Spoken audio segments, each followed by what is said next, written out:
Hello viewers, आज हम 2012 में रिलीज हुई हॉलीवुड फिल्म डर्टी टीचर के बारे में बताएंगे। ये फिल्म मॉली मैडसन नाम की एक टीचर के बारे में है जो अपने ही एक स्टूडेंट डैनी के प्यार में पड़ जाती है और डैनी के साथ टूर्नामेंट खेलना चाहती है। तो चलिए फिल्म को शुरुआत से देखते हैं। फिल्म की शुरुआत में हम जेमी नाम की एक खूबसूरत लड़की को देखते हैं जो अभी हाई स्कूल में पढ़ रही है और डैनी नाम के एक लड़के के साथ रिलेशनशिप में है। जेमी और डैनी एक दूसरे से बहुत प्यार करते हैं और एक दूसरे का ख्याल भी रखते हैं। अगले सीन में मॉली मैडसन नाम की एक टीचर को दिखाया जाता है। जब वो प्रिंसिपल के साथ पूरे स्कूल का दौरा कर रही थी तब उसकी नज़र बेसबॉल खेलते हुए डैनी पर पड़ती है। डैनी बहुत अच्छा बेसबॉल खेलता था। डैनी को देखकर मॉली की बिल्ली की तरह आंखें चमक उठती हैं और तभी से वो डैनी को पाना चाहती थी। इसके बाद क्लास में आकर मॉली सभी को अपना इंट्रोडक्शन देती है और पढ़ाना शुरू करती है, लेकिन उसकी नज़र डैनी से हट नहीं रही थी। क्लास खत्म होने पर वो डैनी को बुलाती है और कहती है कि उसकी पढ़ाई अच्छी नहीं चल रही है, अगर वो चाहे तो मॉली उसे अलग से ट्यूशन देगी। डैनी इसमें राजी हो जाता है तो मॉली कहती है कि वो कल से ही शुरू करना चाहती है, लेकिन डैनी कहता है कल वो व्यस्त रहेगा क्योंकि कल उसकी और जेमी की पहली लव एनिवर्सरी है। कल का दिन वो जेमी के साथ बिताना चाहता है। यह सुनकर मॉली गुस्सा हो जाती है, लेकिन वो डैनी का फ़ोन नंबर ले लेती है। इसके बाद हम देखते हैं कि उस दिन मॉली डैनी के बारे में ही सोचती रहती है और डैनी को मैसेज भी करती है। अगले दिन हम देखते हैं कि मॉली सभी स्टूडेंट्स को उनके असाइनमेंट के नंबर दे रही थी। यहाँ वो डैनी और जेमी को उनकी एनिवर्सरी डे सेलिब्रेट न करने देने के लिए जेमी को जानबूझकर कम नंबर देती है।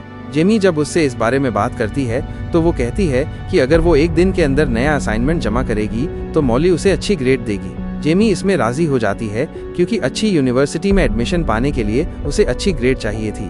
क्लास खत्म होने पर जेमी डैनी को बताती है कि वो एनिवर्सरी सेलिब्रेट करने नहीं जा पाएगी क्योंकि उसे आज ही असाइनमेंट तैयार करना है। डैनी एक बात में राजी हो जाता है, लेकिन उसका मूड ऑफ हो जाता है।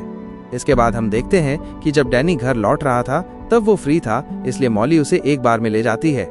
यहाँ वे बहुत बातें करते हैं और मॉली जेमी और डैनी की पर्सनल लाइफ के बारे में जानना चाहती है, लेकिन डैनी कहता है कि उन्होंने अभी तक कोई टूर्नामेंट नहीं खेला है क्योंकि जेमी ने उसे खेलने नहीं दिया।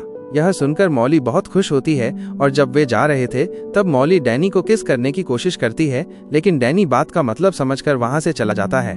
अगले दिन जेमी डैनी से पूछती है कि वो पिछली रात कहाँ था, क्योंकि पिछली रात डैनी ने अपने दोस्तों के साथ पार्टी में जाने को कहा था। डैनी चूंकि मॉली के साथ था इसलिए वो झूठ बोलता है। वो कहता है कि वो पार्टी में ही था। ये सुनकर जेमी को बहुत बुरा लगता है क्योंकि वो जानती थी कि डैनी पार्टी में नहीं गया था। इसके बाद हम देखते हैं कि उस रात जेमी और डैनी एक पार्टी में जाते हैं। यहाँ वे रोमांटिक होकर एक मैच खेलने के रूम में जाते हैं। जेमी यहाँ डैनी को बीच रास्ते में ही रोक देती है क्योंकि वो मैच खेलने के लिए अभी तैयार नहीं है। दूसरी ओर हम देखते हैं कि मॉली खुद ही अपनी गाड़ी खराब कर देती है और डैनी को अपनी गाड़ी ठीक करने के लिए बुलाती है।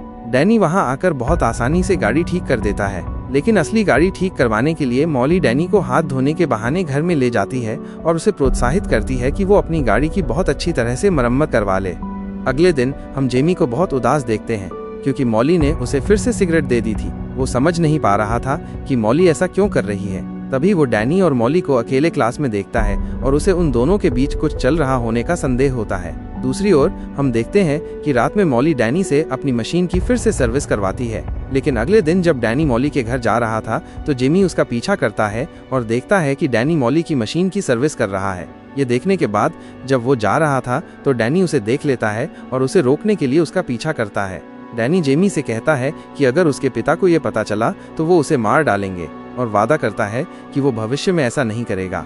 इसके बाद हम देखते हैं कि मॉली डैनी को मैसेज करती है, लेकिन डैनी कोई जवाब नहीं देता। स्कूल में भी डैनी मॉली को नजरअंदाज करता है। ये सब देखकर मॉली जेमी की सिगरेट हटाकर ए ग्रेड कर देती है ताकि डैनी के साथ उसका रिश्ता फिर से ठीक हो जाए। इसके बाद हम देखते हैं कि एक दिन डैनी जेमी से कहता है कि आज रात वो मॉली के साथ रिश्ता तोड़ने जाएगा। यह सुनकर जेमी खुश हो जाता है। फिर डैनी मॉली को मैसेज करके एक पार्क में मिलने को कहता है। खुश होकर मॉली डैनी से मिलने जाती है। जब डैनी वहां उससे रिश्ता नहीं रखने की बात कहकर जाने लगता है तो मॉली गुस्से में डैनी को अपनी कार से कुचल देती है।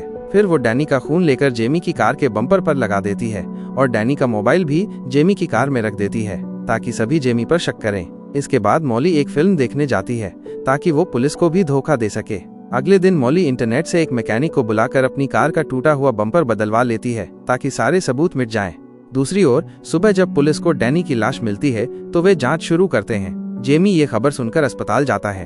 वहां जासूस उससे पूछताछ करते हैं तो वो कहता है कि उसे मॉली पर शक है क्योंकि उनका अफेयर था और उस रात डैनी मॉली से रिश्ता तोड़ने गया था। इसके बाद जासूस मॉली के पास जाते हैं, लेकिन वो सब कुछ नकार देती है और कहती है कि डैनी सिर्फ उसका छात्र था। सबूत के तौर पर वो उस रात की मूवी टिकट दिखाती है। इसके बाद जासूस जेमी के घर की तलाशी लेने जाते हैं। वहाँ उन्हें जेमी की कार में खून के धब्बे मिलते हैं और कार में डैनी का रखा फोन भी मिलता है। इन सभी सबूतों के आधार पर पुलिस जेमी को गिरफ्तार कर लेती है।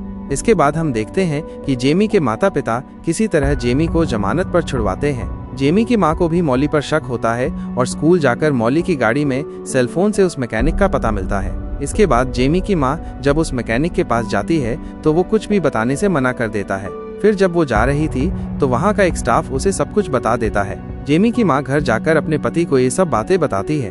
तब जेमी ये सब बातें सुनकर अपनी मां से कहता है कि उसे मॉली के घर ले जाए, लेकिन उसकी मां बताती है कि वो घर के बाहर नहीं जा सकती क्योंकि पुलिस ने उसके पैर में एक ट्रैकर लगा रखा है। ये सुनकर जेमी उस समय तो शांत हो जाता है, लेकिन कुछ देर बाद वो अपनी मां का सेलफोन और गाड़ी लेकर मॉली के घर जाता है और जाने से पहले सेलफोन को रिकॉर्डिंग मोड पर सेट कर लेता है।